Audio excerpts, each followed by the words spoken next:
G20 की भारत की अध्यक्षता का विषय वसुधैव कुटुंबकम या एक धरती एक परिवार एक भविष्य है।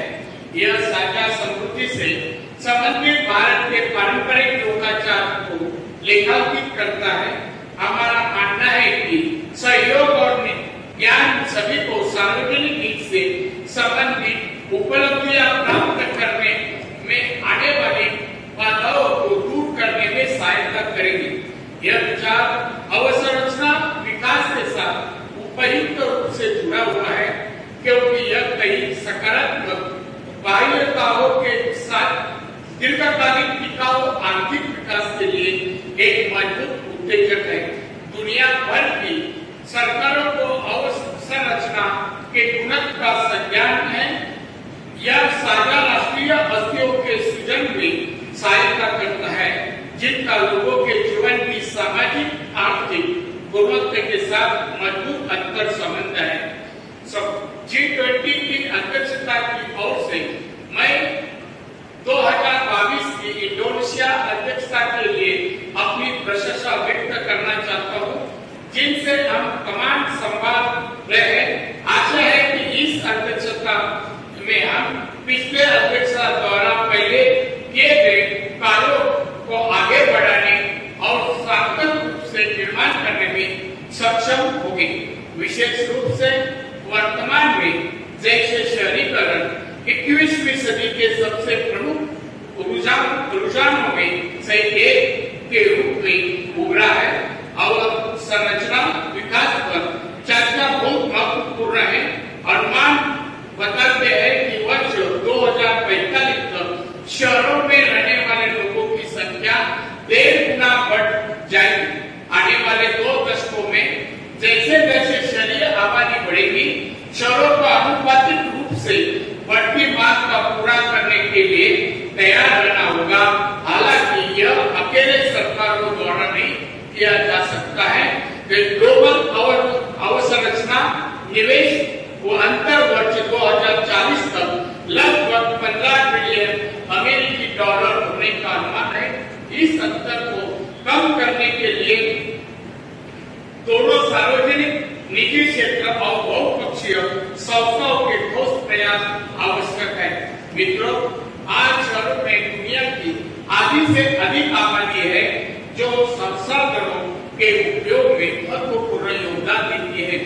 आज हमारे शहर संसाधनों के लिए फैले हुए हैं, चाहे वह प्राकृतिक हो या वित्तीय। इस प्रकार प्रणालीगत और टिकाऊ परिवर्तनों को चलाने की जिम्मेदारी केवल शहरों में पर है।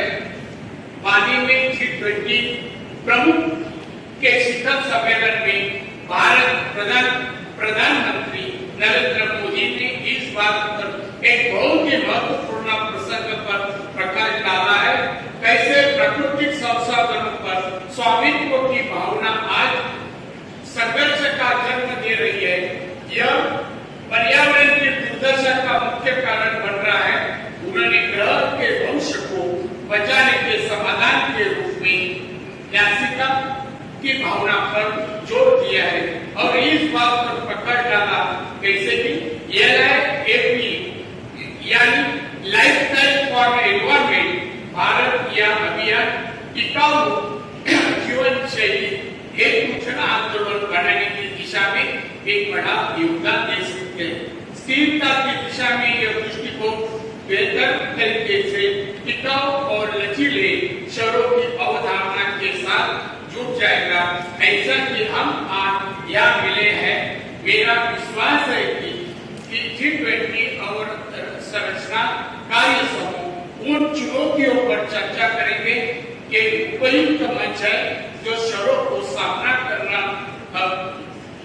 पड़ती है और अवसर शहर निकट भविष्य में लाएंगे तथा भविष्य की कार्य प्रणाली को तैयार करते हैं।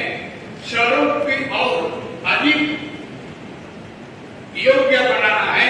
तदनुसार 2023 के अवसंरचना के एजेंडे की प्रमुख प्राथमिकता भावी शहरों का वित्त पोषण है, समावेशी, कन्नड़ और सतत।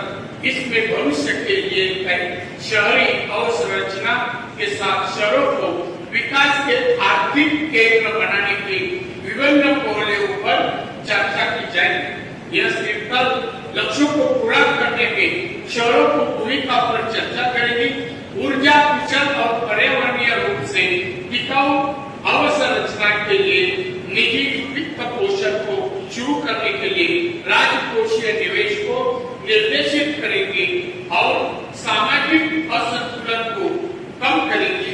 G20 द्वारा निर्धारित नीतिगत दिशा सीधे ग्लोबल विकास और स्थिरता लक्ष्यों को प्रभावित करेगी। G20 की अध्यक्षता के रूप में भारत कार्य और उन्मुख परिणाम देने का प्रयास करेंगे।